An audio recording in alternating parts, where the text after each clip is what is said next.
우리 창세기 말씀 소돔과 고모라에 숨겨진 하나님의 은혜, 소돔과 고모라의 말씀을 함께 오늘 나누기를 원합니다. 소돔과 고모라 이야기는 영화로도 많이 있고 여러분이 잘 아시는 말씀이고, 특별히 소금 기둥으로 변한 롯의 아내 이야기도 우리가 잘 알고 있습니다.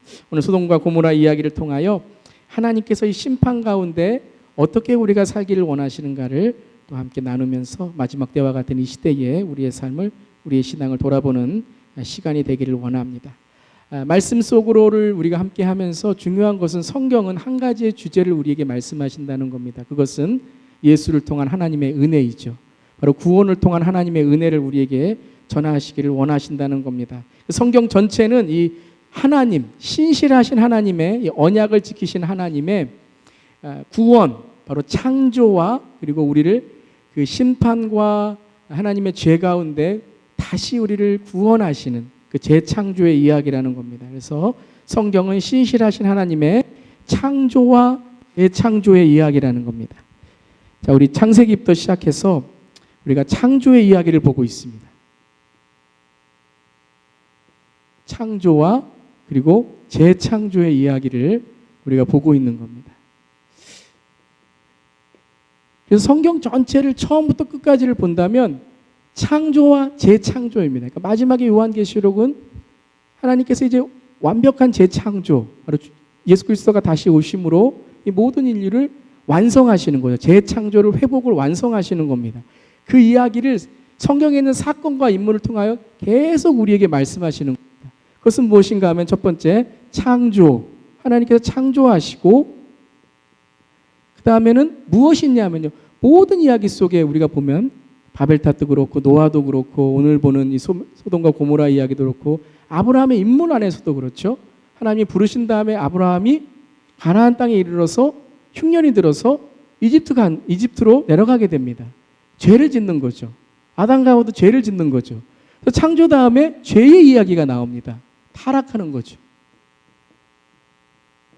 모든 사건들이 우리의 인간성을 보여주는 겁니다. 죄가 우리 가운데 들어오고 인류 가운데 들어온 다음에 어떻게 우리의 인간성, 우리 죄로 인한 우리가 어떻게 타락했는가를 계속 보여주는 사건들이 바로 성경에 나온 사건들입니다.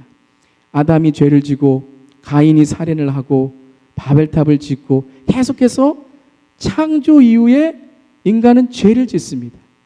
그래서 로마서 3장에 모든 사람이 죄를 범하였으며 하나님의 영광에 이르지 못하나니, 그것은 우리가 어떤 거짓말을 했다, 우리가 잘못을 했다, 그런 아주 작은 죄를 말씀하시는 것이 아니라 모든 사람이 죄를 짓다는 것은 we are doomed.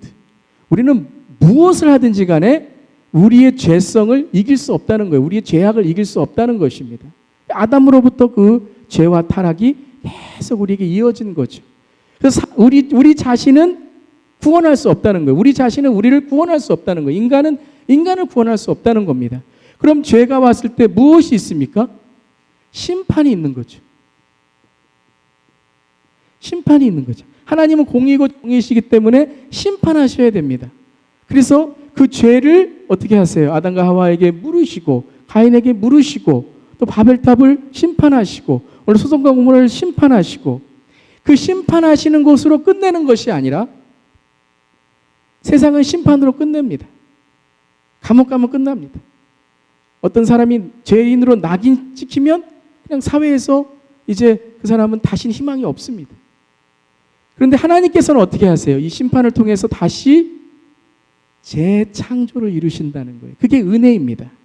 은혜라는 것은 내가 아무 공로도 없는데 나를 그렇게 여겨주시는 거예요. 무엇입니까? 하나님의 은혜로 하나님의 심판 가운데 우리가 심판을 통해서 하나님께 돌아가고 우리의 죄악 가운데 하나님의 은혜를 깨닫고 예수 그리스도 안에는 구원을 깨닫고 주님께 돌아가는 도구가 되는 거예요. 심판은. 이 심판을 통하여 하나님을 의지하고 하나님을 바라보는 도구로 만드시는 겁니다. 그래서 그걸 통해서 재창조를 이루시는 거죠. 여러분, 이 성경 안에 있는 이 원리를 보면요, 자, 우리가 마지막에 요한계시록의 재창조 전에 뭐가 있어요? 심판이 있다는 것을 압니다. 이것은 성경의 원리와 같습니다. 그러니까 마지막 때 주님 오실 그때 전에 분명히 심판이 있다는 것을 분명히 우리에게 말씀하십니다. 그래서 성경의 모든 사건들은 이 창조, 죄, 심판, 그리고 하나님께서 그걸 통해서 우리를 버리시는 것이 아니라, 우리를 영원한 형벌로 버리시려고 하는 것이 아니라, 그걸 통해서 무엇을 깨닫게 하시는 겁니까? 우리의 구주 되신 예수 그리스도 안에 있는 구원을 깨닫게 하시는 거죠. 그 은혜를 깨닫게 하시는 거죠. 그래서 우리에게 예수 그리스도 안에 재창조, 구원을 통한 은혜를 우리 안에서 이루시기를 원하시는 겁니다. 자, 이것이 이제 사사기가 이제 계속 순환하죠. 하나님께 돌아오고 죄짓고 심판이 있고 주님께 기도하고 다시 하나님이 구해주시면 또 죄짓고, 이게 사사기에 계속 순환합니다. 그게 죄의 순환이라 그러는데요. 그것이 사사기에만 있는 것이 아니라 성경 전체의 이야기들이 있게 됩니다. 아무리 선하다고 우리 생각하는 사람까지도 죄를 짓는 때에 죄와 심판이 있게 됩니다. 자, 성경은 신실하신 하나님의 창조와 이 재창조의 이야기입니다. 그 중에 오늘은 우리가 죄로 인해서 심판을 받는 소돔과 고모라의 이야기를, 소돔과 고모라의 이야기를 우리가 보게 됩니다. 그래서 이 소돔과 고모라 이야기를 통해서 이제 우리 심판의 은혜의 창조의, 은혜를 통한 창조의 이야기를 해서 우리에게 주시는 겁니다. 그 마이크를 아까 우리 김승희 선생님 쓰셨던 파란 마이크를 좀 할까요? 이 마이크가 꺼졌다가 이렇게.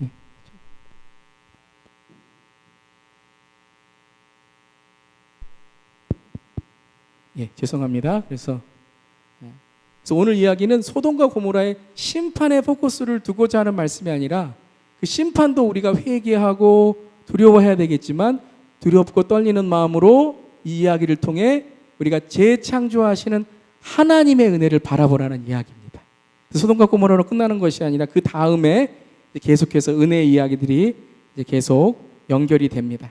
그래서 오늘은 이 소돔과 고모라를 통해 두 가지 하나님의 심판과 은혜, 이 말씀 속으로 들어가기를 원합니다. 소돔과 고모라는 뭐 몇천 년 전에 아브라함이 살았을 때에 이런 일이 있었다라는 심판의 이야기가 아니라 우리에게 하나님 되심의 모델을 보여주시는 겁니다. 성경은 우리에게 하나의 하나님 되심을 보여주시는 겁니다. 그 이야기를 통하여 우리가 하나님이 누구신가를 깨닫고 우리에게 하나님이 어떤 분인가를 우리가 알기 위해서, 배우기 위해서 말씀하시는 거죠. 소돔과 고모라는 하나님의 심판을 상징하는 모델입니다. 하나님의 심판을 우리에게 상징하고 보여주는 모델이 되는 것입니다. 소돔과 고모라 이야기를 통해서 우리는 무엇을 깨닫는가? 하나님의 공의, 하나님의 정의, 하나님의 심판이 있구나 하는 것을 깨닫게 됩니다. 하나님의 심판 가운데 있는 그 심판의 본보기가 바로 이 오늘 소돔과 고모라의 이야기입니다. 가끔 보면 이제 그 형제가 싸우면 어떻게 해요? 많은 경우에 좀 가장 큰 애가 좀 더 많이 혼나는 경우가 있죠. 아니면 제일 큰 애가 제일 먼저 혼나는 경우가 있죠. 다 혼내지만 제일 먼저 누가 먼저 맞을래? 큰 애가 맞지. 그렇게 되는 거죠. 현이가 갑자기 웃는데. 네. 그러니까 저는 막내기 때문에 항상 뒤에서 숨었지만 뭐 항상 그렇진 않죠. 소돔과 고모라는 뭐냐 하면요, 바로 이게 이 모델입니다. 본보기입니다. 성경에 나와 있습니다. 이사야서 13장 19절을 보면요, 오늘 2번에 나와 있죠. 교재에 나라들 가운데서 한 가장 찬란한 바빌로니아 사람의 영예여 자랑거리인 바빌론은 하나님께서 멸망시킬 때에 소돔과 고모라처럼 될 것이다. 그래서 이제 소돔과 고모라 그러면 하나님의 심판의 어떠한 모델, 본보기다라는 걸 깨닫게 되죠. 자, 신약으로 와서요, 신약 마태복음 10장 14절부터 15절 우리 함께 한번 읽어볼까요? 시작. 누구든지 너희를 영접하지 않거나 너희의 말을 듣지 않거든 그 집이나 그 고을을 떠날 때에 너희 발에 묻은 먼지를 떨어버려라. 내가 진정으로 너에게 말한다. 심판 날에는 소돔과 고모라 땅이 그 고을보다는 견디기가 쉬울 것이다. 그러니까 무엇이에요? 소돔과 고모라 그때의 죄만 생각해서 그 사람들은 악한 사람, 그 사람들은 참 하나님의 심판받을 만한 사람, 이렇게 욕하지 말라는 거예요. 너희들도 그럴 수 있다는 거예요. 우리들도 그 죄에 심판받을 수 있다는 겁니다. 베드로후서 2장 6절에 그럼 우리가 소돔과 고모라 이야기를 통해서 뭘 깨달아야 되는가? 우리 함께 읽어보겠습니다. 시작. 그리고 소돔과 고모라 두 성을 잿더미로 만들어 멸망시키셔서 후세에 경건하지 않은 자들에게 본보기로 삼으셨습니다. 그래서 소돔과 고모라를 통하여 우리가 경건하여 주님을 의지하여 주님께서 기뻐하시는 삶을 살아가는 그런 삶을 살아야 된다는 본보기로 삼으셨다는 것입니다. 유다서 1장 7절 시작. 그리고 소돔과 고모라와 그 주위의 성들도 그들과 마찬가지로 음란함에 빠져서 딴 육체를 쫓았기 때문에 영원한 불의 형벌을 받아 사람들에게 본보기가 되었습니다. 음란의 죄, 음란의 죄. 소돔과 고모라는 이 성적 음란한 죄로 하나님이 심판하시는 본보기의 도시였다는 것을 우리에게 말씀하십니다. 참 우리가 이 시대를 바라볼 때에 소돔과 고모라와 비슷한 점만 있는 것이 아니라 소돔과 고모라보다 더 죄악된 세상이라는 것을 우리가 깨달아야 됩니다. 그래서 소돔과 고모라를 통하여 우리는 하나님의 심판을 어떻게 소돔과 고모라가 받게 되었는지를 깨닫게 되는 것입니다. 소돔과 고모라 안에 오늘 두 사람을 우리가 보기를 원합니다. 이 소돔과 고모라를 맞이했던 하나님을 아는 두 사람. 자, 예수님을 모르는 사람은 이 심판을 모른다고 우리가 쳐도 예수님을 아는 사람, 하나님을 아는 사람은 이 심판에 대하여 준비를 해야죠. 주님 다시 오실 날을 준비를 해야죠. 우리가 마지막 때에 준비를 해야죠. 그러면 이 소돔과 고모라의 때에 두 사람, 하나님을 아는 두 사람의 삶을 통하여 우리는 어떻게 살아가야 되는지를 오늘 우리 말씀을 통해서 보기를 원합니다. 한 사람은 아브라함이고요. 한 사람은 누구예요? 롯입니다. 자, 아브라함과 롯은 12장부터 나왔습니다. 자, 제가 아브라함의 12장부터 계속해서 말씀 속으로 들어가면서 여러분에게 강조한 말씀 뭐냐면 아브라함은 하나님께서 만들어 가셨다는 겁니다. 아브라함뿐만 아니라 우리 모두도 하나님께서 믿음으로 만들어 가시기를 원하신다는 겁니다. 아멘. 그러면 그 믿음의 길을 가는 자가 되어야 된다는 거죠. 예수를 믿었다면, 구원을 받았다면 그 예수의 길을 가고 구원의 길을 가고 제자의 길을 가는 자가 돼야 되는데 그게 뭐예요? 아브라함이 되는 거죠. 아브라함. 우리의 옛자가 죽고 아브라함이 죽고 아브라함이 되는 거죠. 그런데 많은 사람들 중에 주님의 심판날에 아마 판단이 되겠죠. 우리는 판단할 수 없고 우리는 그것을 정죄할 수 없지만 하나님 판단하실 때에 그러니까 아브라함으로 주 앞에 설 것인가 아니면 롯으로 설 것인가. 롯도 여러분 하나님께 구원을 받았지만 오늘 결론적으로 얘기한다면 롯은 믿음의 조상이 되지 못했다는 겁니다. 심판 때에 하나님의 구원도 받고 은혜도 받았는데 마지막에 오늘 19장의 결론과 같은 말씀 19장 마지막 결론과 같은 말씀은 바로 롯은 모압과 암몬의 기원이 됩니다. 하나님을 대적하는 그런 나라와 민족의 조상이 됩니다. 은혜를 받고 하나님을 알았는데도 여러분 소돔과 고모라에서 구원을 받았는데도 여러분 하나님을 대적하는 사람이 될 수 있다는 것을 오늘 말씀을 통해 우리를 알아야 됩니다. 그래서 하나님의 은혜는 헛된 은혜가 아닙니다. 하나님의 은혜는 값싼 은혜가 아닙니다. 구원받았다. 우리가 말로만 동의하고 우리의 삶은 그 하나님을 믿는 삶으로 살아가지 않는다면 변화된 삶의 거룩한 산 제물의 삶이 되지 않는다면 오늘 롯의 이야기를 우리가 잘 들어야 된다는 거예요. 제가 잘 들어야 되겠죠. 마지막 주님 만나는 주님 오시는 그날까지 아브라함의 믿음의 여정을 가야지 롯의 그러한 삶에 정말 하나님께서 마음 아프신 일이 없어야 되겠죠. 자, 12장부터 우리가 오늘은 아브라함과 롯의 이야기를 좀 거슬러 올라가서 왜 이러한 삶의 모습이 달라지게 되었는가를 좀 보기를 원합니다. 첫 번째 12장 4절입니다. 그러면 12장 4절 펴보겠습니다. 12장 4절. 그럼 잘 아는 말씀이죠. 우리가 12장 할 때에 함께 나누었죠. 아브라함의 첫 번째의 삶의 변화, 믿음의 시작은 무엇이었습니까? 아브라함은 주님께서 말씀하신 대로 아브라함은 무엇과 동행했습니까? 하나님의 말씀과 시작하고 말씀과 동행했습니다. 말씀을 따라갔습니다. 롯은 누구를 따라갔어요? 사람을 따라갔죠. 아브라함을 따라갔습니다. 자, 우리의 삶 속에 믿음이라는 것은 무엇인가? 눈에 보이지 않는 하나님을 따라가는 겁니다. 믿음은 바라는 것들의 실상에 보이지 않는 것들의 증거이며, 하나님의 기뻐하시는 믿음은 하나님의 살아계신 것과 하나님을 찾는 자들에게 상 주시는 이심을 믿고 나아가는 겁니다. 그 믿음으로 살아갔던 사람들의 이야기가 히브리서 11장의 이야기입니다. 아브라함은 하나님의 말씀을 따라 동행하며 살아갔습니다. 그 믿음의 길을 따라갔습니다. 하지만 롯은 첫 시작이 사람, 아브라함 삼촌을 따라갔습니다. 13장에 어떤 일이 일어났습니까? 13장에 아브라함과 롯이 다툼이 일어났습니다. 땅 싸움이었죠. 땅을 차지하는 이야기들 중에 아브라함은 이 다툼을 통해서 무엇을 배웠습니까? 이 사람들과의 관계를 통해 무엇을 배웠습니까? 하나님의 배려, 하나님의 은혜, 하나님의 화해를 배웠습니다. 어려움을 통하여, 고난을 통하여, 관계의 어려움을 통하여, 사람과의 상처를 통하여 아브라함은 어떻게 변화되어 갔습니까? 하나님이 누구신가를 깨닫고, 이 변화는 어디서부터 일어났어요? 이집트에서. 물질주의로 아내를 누나라고, 누나는 원래 맞지만 아내도 맞잖아요. 그 누이는 맞잖아요. 그런데 그것을 속이면서 자기가 부를 얻었던 거예요. 그래서 여러분, 하나님이 주신 부로 살아가지 않을 때에 우리는 마지막에 사람과의 관계에서 어긋날 수 있다는 겁니다. 그래서 그 물질, 어떠한 다툼 속에서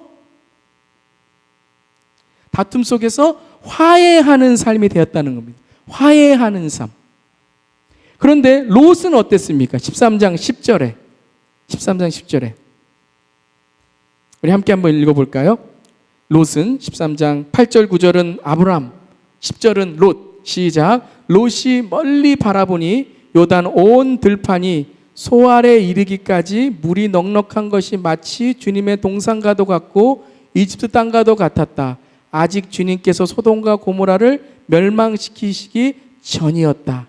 롯이 멀리 보니까 하나님을 바라본 것이 아니라 뭐예요? 세상적으로 풍성한 들판을 바라봤다는 거예요.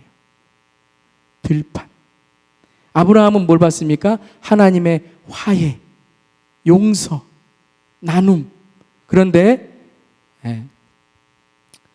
롯은 들판, 자기가 원하는, 자기가 만족하는 것, 그것을 얻었다는 겁니다.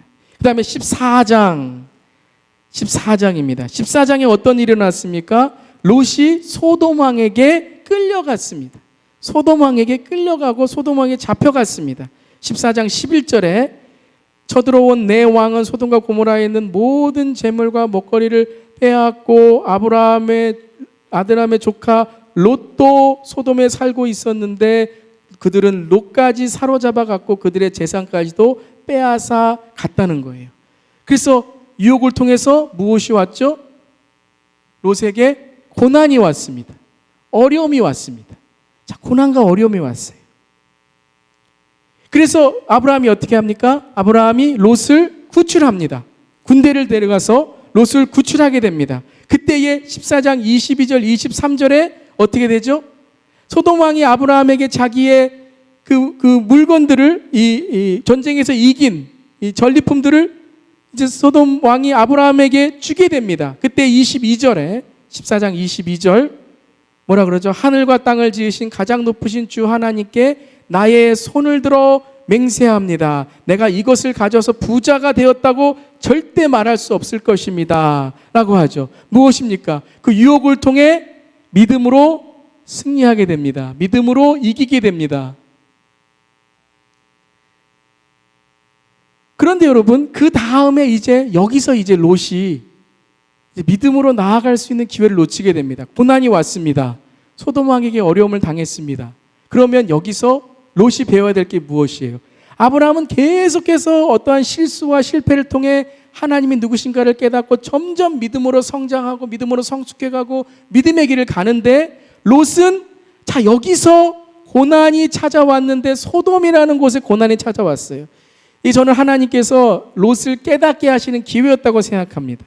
그러면 어떻게 해야 돼요? 롯이요. 그 소돔을 떠나야 되겠죠. 그 소돔에서 멀어져야 되겠죠. 그 소돔을 떠나서 하나님의 길을 가고 아브라함을 따라가야 되겠죠. 그런데 회복의 단계에서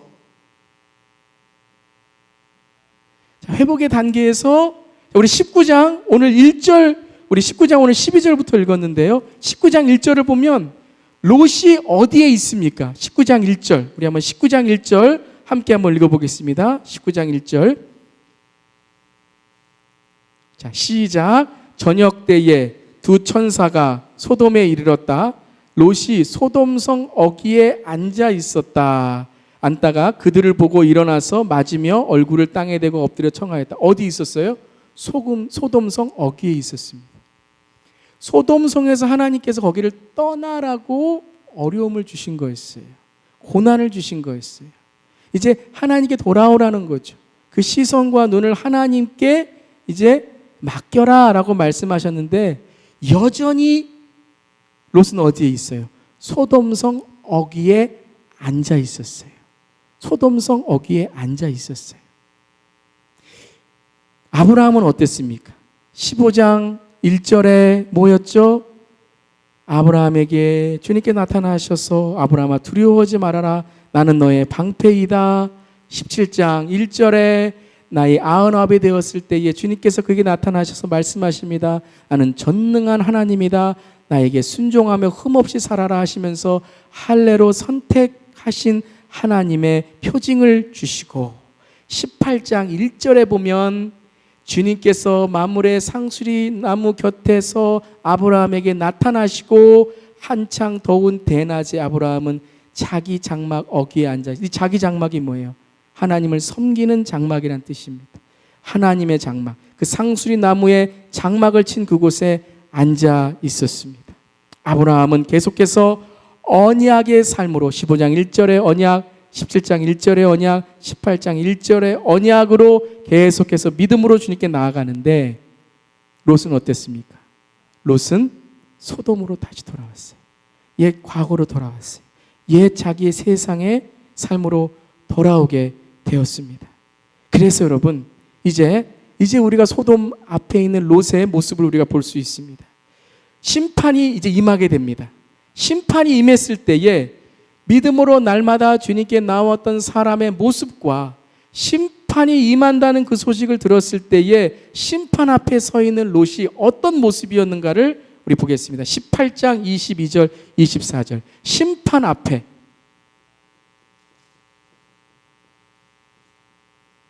심판이 임하는 소돔과 고모라 앞에 아브라함은 뭐 했습니까? 우리 지난 시간에 봤죠. 기도했습니다. 믿음의 사람의 모습, 기도하는 모습. 삶의 고난 앞에 믿음의 사람의 모습, 기도하는 모습.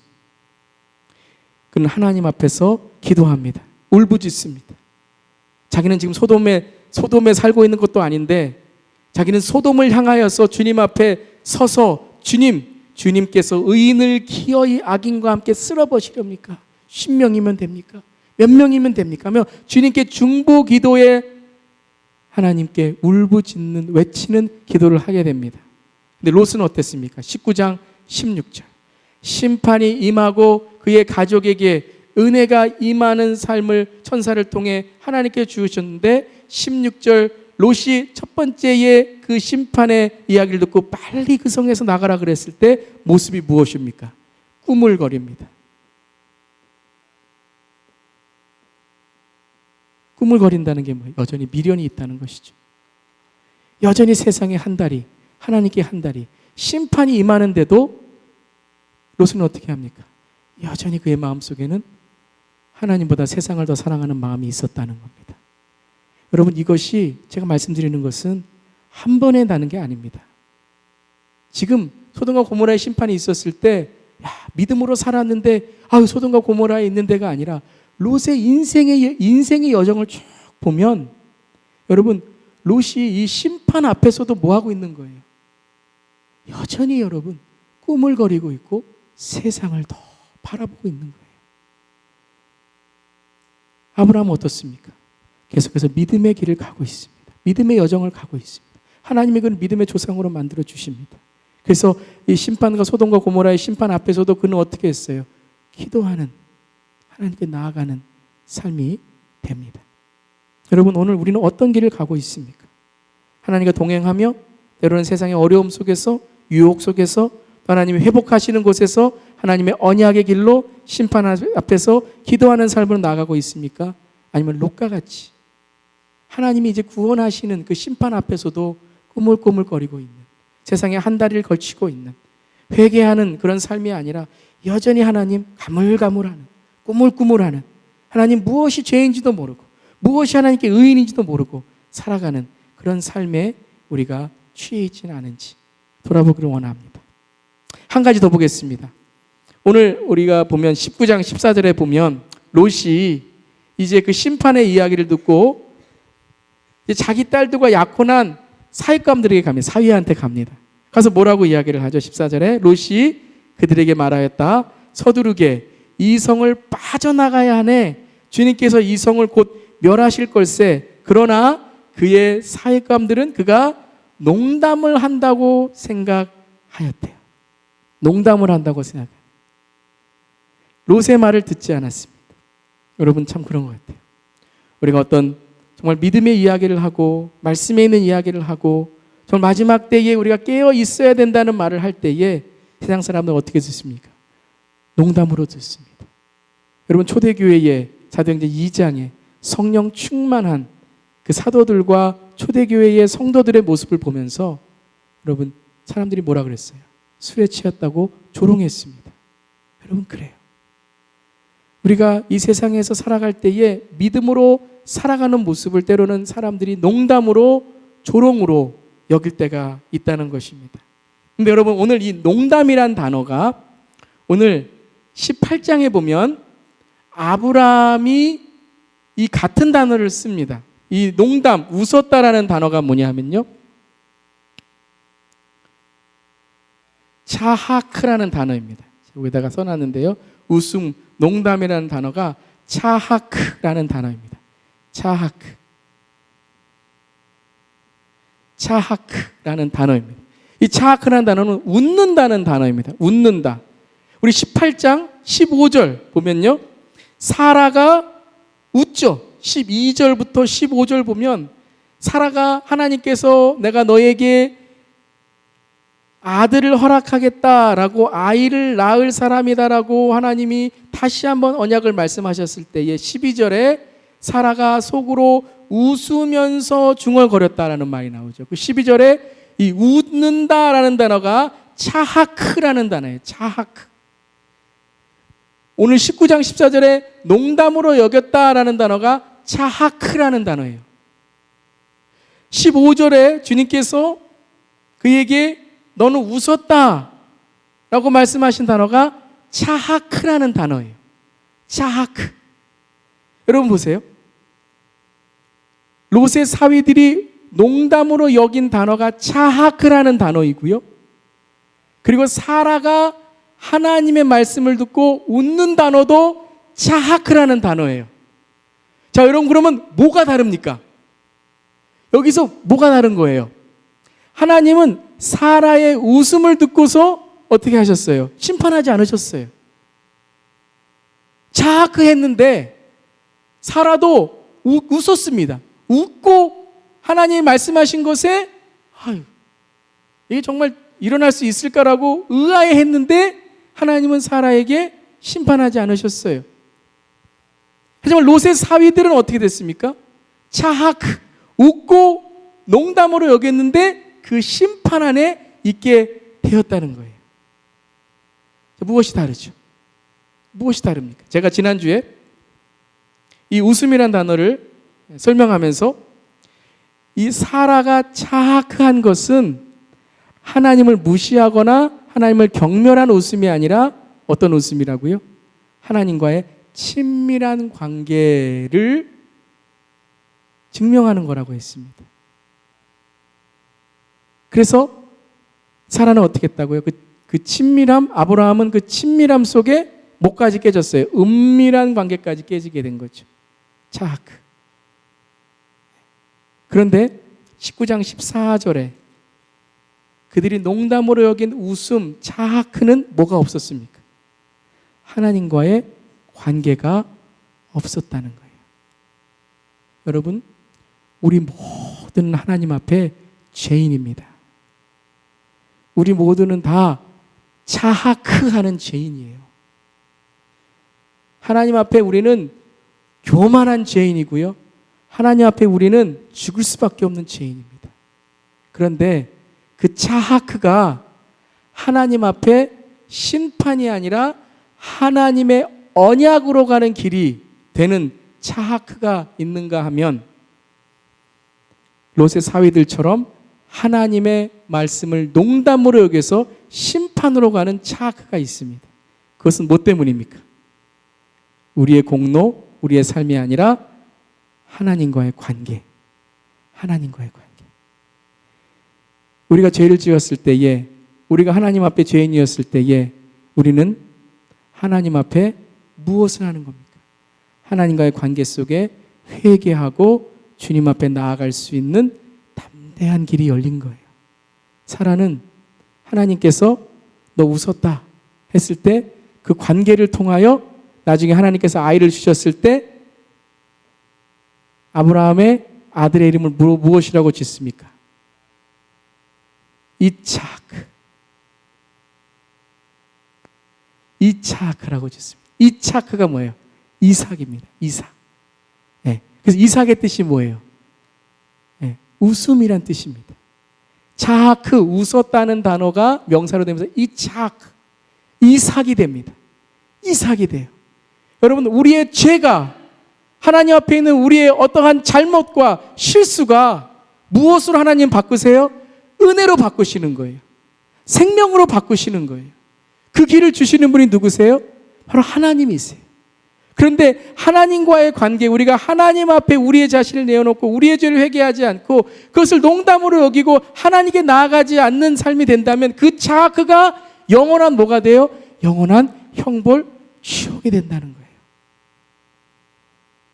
차크했다가 중요한 것이 아니라 그 차크를 통하여 우리는 무엇을 깨닫는가 하는 거예요.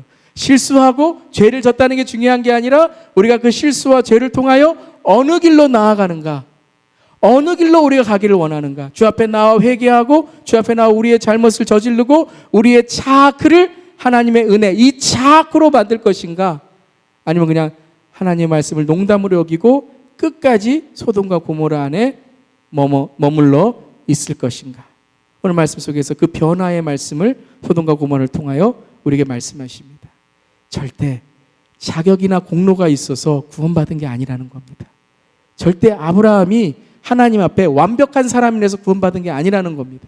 우리가 세상의 어떤 부와 명예와 세상의 우리의 어떤 직분이나 우리의 어떤 무엇으로 하나님께 구원받는 게 아니라 우리는 다 그 하나님 앞에 정말 실수하고 정말 하나님의 형벌 안에 있어야만 되는 우리들이지만 어떻게 하신다고요? 그 차크를 하나님의 그 관계 속에서 은혜 안에 머물게 될 때 이 차크로 하나님께서 바꾸신다는 거예요. 그래서 심판 후에 어떻게 됐습니까? 이 차크, 이 삭을 이제 하나님께 드리는, 하나님께서 믿음의 마지막 아브라함의 믿음의 그 하나님께 시험을 이기는 믿음으로 하나님께 증명하는 그러한 삶이 되는가 하면 오늘 19장의 마지막에 롯의 이야기는 어떻습니까? 26절에 롯의 가족은 어떻습니까? 롯의 아내는 뒤를 돌아보았으므로 소금 기둥이 되고, 이 롯의 아내는 누구의 지금 상징을 말합니까? 롯의 신앙이에요. 부부는 내 신앙을 증명하는 사람입니다. 가장 내 신앙을 잘 아는 사람이 누구예요? 배우자이고 자녀이고 내 가까이 있는 사람이에요. 네. 내가 누구인지를 여러분 가장 잘 아는 사람은 내 가까이 있는 사람이에요. 그래서 여러분 우리가 뭐 간증하거나 뭐 할 때 가장 두려운 사람이 누구예요? 가까이 있는 사람이죠. 네. 뭐 이야기할 때 가장 두려운 사람이 가까이 있는 사람이죠. 자꾸 저를 쳐다보시죠? 그런 거예요, 우리가. 그런 겁니다. 네. 롯의 아내가 소금 기둥이 되었다는 것은 오늘 롯이 머뭇머뭇거리는 그 꾸물꾸물거리는 그 신앙을 대표한 거예요. 자, 이렇게 됐다면, 자, 이런 정말 고난과 어려움 속에 소돔과 고모라에서 롯이 이제 구원을 받았습니다. 구출을 받았습니다. 롯이 이제 하나님께 은혜를 받았습니다. 그러면 그 다음에 롯이 어떤 사람이 돼야 될까요? 믿음의 사람이 되는 거죠. 아브라함에 돌아와서 아브라함에게 믿음을 고백하는 사람이 되어야 되겠죠. 그런데 오늘 19장에 오늘 29절까지만 우리가 읽었지만 우리가 오늘 30절부터 38절까지 우리가 보면 롯이 여러분 소알로 와서 소알에서 삽니다. 근데 소알에 사는 것이 두려워서 두 딸을 데리고 소알을 떠나 산으로 들어가서 숨어서 살았다라고 합니다. 소알을 떠나 산으로 들어가 숨어서 살았습니다. 여러분 오늘 우리 말씀에서 19장 19절 한번 보겠습니다. 19장 19절. 하나님께서 소돔과 고모라를 떠나서 19장 17절에 뒤를 돌아보거나 둘에 머물거나 하지 말고 저 산으로 도피하시오라고 했어요. 저 산으로 도피하시오. 그런데 롯이 가만히 보니까 너무 먼 길이라서 제가 저 산까지 도피하다가 이 재난을 피하지 못하고 죽게 될까 두렵습니다. 이야기한 다음에 20절에 여기 작은 성에 가서 제가 잠시 피하 있겠습니다라고 말합니다. 그 성이 어떤 성이에요? 소알입니다. 그 지역이 소알이죠. 그래서 좋습니다. 거기에 머물러 있기를 바랍니다. 그래서 그 성을 소알, 작다라고 이름 지었습니다. 여러분 하나님께서는 원래 어디까지 가라고 말씀하신 거예요? 저 산까지 말씀하신, 산의 이름은 나와 있지 않습니다. 저 산이라고 하나님께서 말씀하셨어요. 그러면 소알로 간 이유는 이 재앙이 끝난 다음에 하나님께서 어디로 가라고 말씀하시는 거예요? 그 하나님이 지명한 산으로 가라고 말씀하신 거죠. 여러분 우리가 오늘 교회 생활하는 것은 어디를 향하여 나아가라고 말씀하신 거예요? 천국을 향하여 나아가고 가나안을 향하여 나아가라고 말씀하신 겁니다. 우리는 지금 순례의 길을 가고 있는 거예요. 그런데 오늘 우리가 보았던 30절에 롯은 이 소알에 사는 것이 두려워서 하나님이 말씀하신 산으로 간 게 아니라 자기가 생각하기에 안전하다고 생각하는 산으로 가서 숨어서 살고 있었습니다. 하나님께서 오늘 우리에게 안전하다고 하신 그곳에서 살고 있는 것은 우리에게 하나님이 선택하시고 하나님이 가라고 하신 그 천국으로 가는 것인데 우리는 이 소알에서 두려워서 심판이 끝난 소돔과 고모라 끝난 이후에 우리가 원하는 곳으로 가는 거예요. 여러분 이런 이야기가 있습니다. 많은 사람들이 현대 많은 크리스찬들이 갈보리까지는 가는데 골고다까지 가지 않는다는 거예요. 주님을 믿는다고 교회 문화까지는 왔는데 예배 앞까지는 왔는데 그래서 갈보리에 그 예수님의 십자가까지 올라가는 그 문턱까지는 왔는데 그 다음 뭐가 있어요? 내 자아를 십자가에 못 박아야 돼요. 골고다 언덕에 내가 올라가야 돼요. 소알까지 왔어요, 여러분. 소알까지 왔으면 그 다음에 어디로 가야 돼요? 하나님이 명하신 산으로 가는 거죠. 하나님이 인도하시는 그곳으로 가는 거죠. 믿음의 길로 가야 돼요. 그런데 오늘 롯은 어떻게 했습니까? 자기가 안전하다고 생각하는 곳으로 가게 됩니다. 그곳에 가서 어떤 일이 일어납니까? 술에 취하게 되고 그리고 자기의 딸들과 같이 동침을 하고 그리고 그 자손을 얻게 됩니다. 그 자손, 그 후손들이 오늘 바로 30절부터 38절까지 나오는 모압과 바로 암몬의 기원이 됩니다. 이 모압과 암몬은 이스라엘 대적하고 하나님을 대적하는 그런 민족의 기원이 되는 것입니다. 하나님을 믿고 예수를 믿고 주님을 아는 가정에서 태어나고 그리고 교회의 직분을 받고 내가 살아가는데 우리가 롯처럼 하나님께서 끝까지 가라고 가는 그 길을 가지 않는다면 우리는 마지막에 어떻게 돼요? 롯과 같이 모압과 암몬의 조상이 될 수 있다는 것입니다. 오늘 이야기를 우리가 자세히 다시 한번 우리 자신을 돌아보기를 원합니다. 하나님을 몰라서가 아닙니다. 심판에서 구원받지 않아서가 아닙니다. 롯은 언제나 자기의 마음속에 하나님보다 세상을, 하나님보다 자기 자신을 더 사랑하고 있었다는 겁니다. 자기 자신의 안전, 자기 자신의 이득을 위해서 살아갔다는 거예요. 그래서 아브라함은 믿음으로 그 실수와 하나님 앞에서 정말 부끄러운 모습을 고백하면서까지 하나님의 은혜를 받는 믿음의 조상이 되었는데, 롯은 어떻게 보면 정말 소돔과 고모라에서 큰, 누구도 정말 경험하지 못했던 놀라운 기적과 하나님의 은혜를 경험하고서 하나님이 마지막까지 가라고 한 그곳을 가지 않았기에 그는 모압과 암몬의 조상이 되었다는 것입니다. 우리 자신을 돌아보기를 원합니다. 하나님께 구원받고 우리가 그 은혜 안에 살고 있다는 것이 무엇입니까? 오늘 우리가 아까 찬양한 것처럼 최후 승리를 얻기까지 주의 십자가 사랑하리, 빛난 면류관 갖기까지 험한 십자가 붙들겠네. 주님 오시는 그날까지, 마지막 때까지 정말 주님의 십자가를 붙들며 골고다까지 가는 저렴 되기를 주님의 이름으로 부탁드리며 축원합니다. 마지막 4번은 그 가운데, 이 모든 것 가운데 성경은 뭐라고 말씀하시는가? 하나님은 아브라함을 기억하셨다. 하나님의 은혜를 기억하셨다라고 말씀하십니다. 그게 오늘 29절이죠. 우리 한번 29절, 19장 29절 함께 읽겠습니다. 시작. 하나님은 들에 있는 성들을 멸하실 때에 아브라함을 기억하셨다. 그래서 하나님은 롯이 살던 그 성들을 재앙으로 뒤엎으실 때에 롯을 그 재앙에서 건져 주신 것이다.